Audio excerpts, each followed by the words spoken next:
प्रिया ने जैसे ही दरवाज़ा खोला, अपने देवर को अचानक देखकर उसके होश उड़ गए। विजय ने बिना कोई सवाल जवाब किए एक जोरदार थप्पड़ अपनी भाभी के गाल पर रख दिया। थप्पड़ लगते ही प्रिया की आंखें फटी की फटी रह गई। सोफे पर बैठे बड़े भाई को देखकर विजय का खून खोल गया। तुम दोनों की हिम्मत कैसे हुई माँ के साथ ऐसा करने की? कहते हुए विजय ने बड़े भाई अजय की गर्दन पकड़ ली और एक साथ कई थप्पड़ उसके मुंह पर जड़ते हुए माँ के कदमों में गिरा दिया। मालती जी के 2 बेटे हैं। वो बड़े बेटे के साथ गांव में रहती है और छोटा बेटा शहर में रहता है। अभी उसकी शादी नहीं हुई है। शहर में उसका बहुत अच्छा कारोबार है। छोटे बेटे ने पढ़ाई लिखाई करके खूब तरक्की की। आज उसके पास घर गाड़ी सब कुछ है और बड़े बेटे का पढ़ाई में बिल्कुल भी मन नहीं था, लेकिन उसकी भी एक प्राइवेट कंपनी में खूब अच्छी जॉब है। मालती जी के पति का कई साल पहले ही स्वर्गवास हो गया था। विजय अपनी माँ को शहर में अपने साथ नहीं रख सकता था क्योंकि उसकी माँ बीमार रहती थी। माँ की समय पर सेवा नहीं हो पाती, इसलिए मालती जी बड़े बेटे के साथ गांव में ही रहती थी। लेकिन छोटा बेटा अपनी बीमार माँ के लिए हर महीने 30,000 रुपये भेजता था। लेकिन बड़ा बेटा और बहू फिर भी मालती जी को 2 वक्त का खाना और दवाई का खर्चा ठीक से नहीं करते थे। दरअसल मालती जी को छोटी मोटी कई बीमारियाँ थी, लेकिन सबसे ज़्यादा बीमारी उन्हें दमे की थी। इसी वजह से उनसे घर का काम भी नहीं होता था। थोड़ा सा काम करते ही उनका सांस फूलने लगता था। माँ जी, आपसे कितनी बार कहा है, रसोई में आने से पहले मुंह पर मास्क लगा लिया करो, पूरे दिन खांसती रहती हो। प्रिया मालती जी के ऊपर चिल्लाते हुए बोली। बहू, मास्क कैसे लगाऊं? मुझे तो वैसे ही सांस नहीं आता, उसे लगा कर तो मेरा रहा बचा सांस भी चला जाएगा। ठीक ही तो है, तुम कौन सा यहाँ जीकर पानी दे रही हो? इससे अच्छा तो मर ही जाओ। वैसे भी 2 महीने से तुम्हारे छोटे बेटे ने तुम्हारे खर्चे के पैसे नहीं भिजवाए हैं।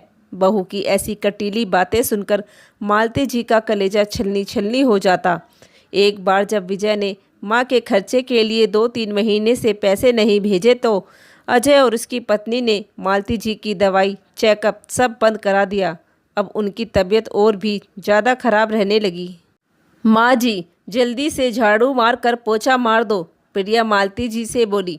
बहू, तबीयत ज़्यादा खराब है, पोछा नहीं मार पाऊंगी मैं, मालती जी ने पलटकर जवाब दिया तो प्रिया ने मालती जी का हाथ मरोड़ दिया और बोली, अगर काम नहीं करोगी तो इस घर में नहीं रहोगी।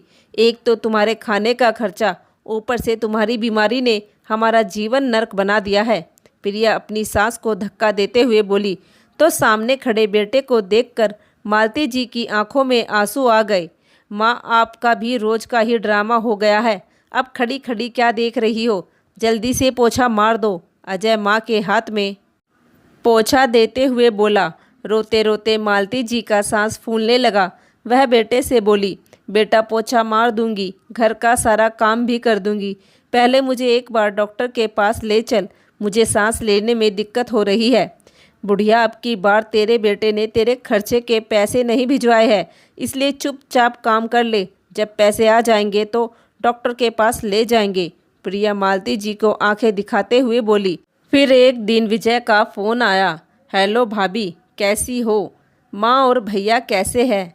देवर जी, यहाँ तो सब ठीक है, आप कैसे हो? मैं भी ठीक हूँ।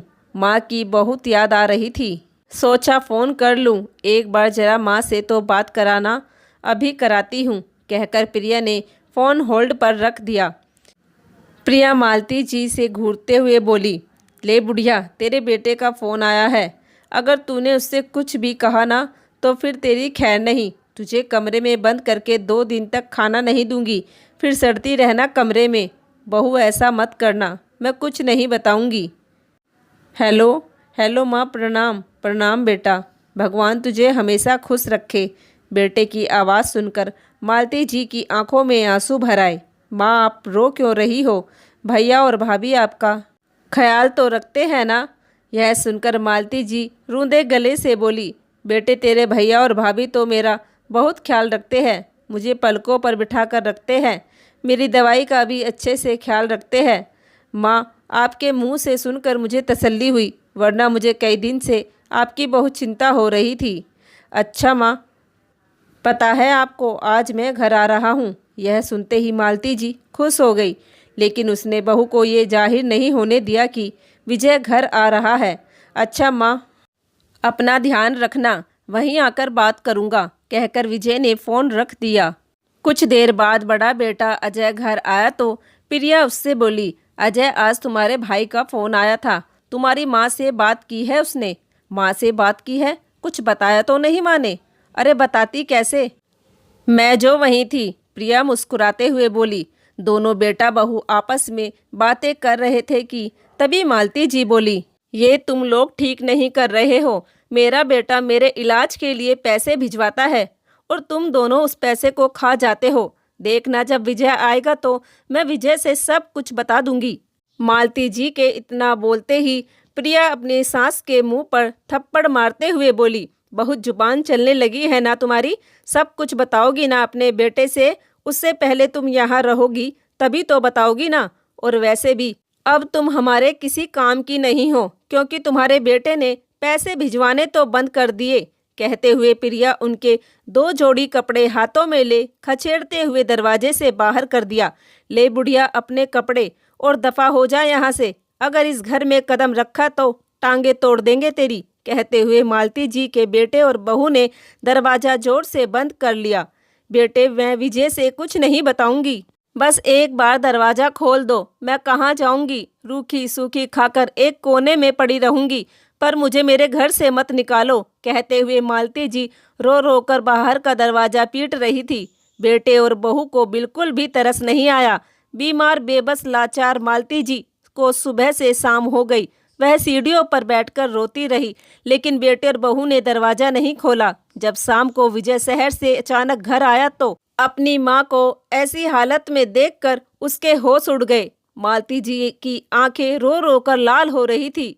बेटे को देखकर मालती जी बहुत देर तक विजय के सीने से टक कर रोती रही। विजय को देखकर उनके पड़ोसी भी आ गए और उन लोगों ने उसके भैया और भाभी की सारी असलियत बता दी कि कैसे उनके भैया भाभी मालती जी पर अत्याचार करते थे। और आज तो हद ही हो गई, उन दोनों ने मालती जी को धक्के देकर घर से बाहर कर दिया। यह सुनकर विजय को विश्वास नहीं हुआ, क्योंकि वह अपने भैया और भाभी पर पूरा विश्वास करता था।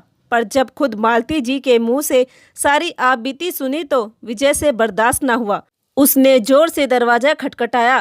प्रिया ने जैसे ही दरवाजा खोला, अपने देवर को देखकर उसके होश उड़ गए। विजय ने बिना कोई सवाल जवाब किए एक जोरदार थप्पड़ अपनी भाभी के गाल पर रख दिया।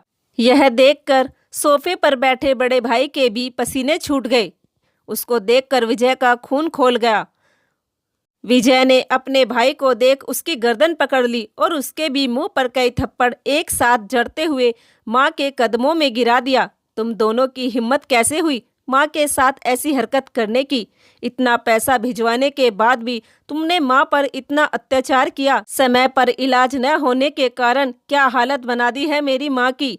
आज तुम लोगों की असलियत मुझे पता चल चुकी है कि कितना ख्याल रखा है तुम लोगों ने माँ का। अब इसकी सजा तो तुम्हें जरूर मिलेगी। विजय ने पुलिस को फोन मिला दिया। पुलिस का नाम सुनते ही उसके भैया और भाभी की आंखें फटी की फटी रह गई। विजय ने अपनी मां के साथ होने वाले अत्याचार व उन्हें घर से बाहर निकालने के जुल्म में उन दोनों को अंदर करा दिया। दोनों बेटे बहू ने मालती जी से माफ़ी भी मांगी, खूब मिन्नतें की, लेकिन मालती जी ने उन्हें माफ़ नहीं किया। अंत में पुलिस उन्हें पकड़ कर ले गई।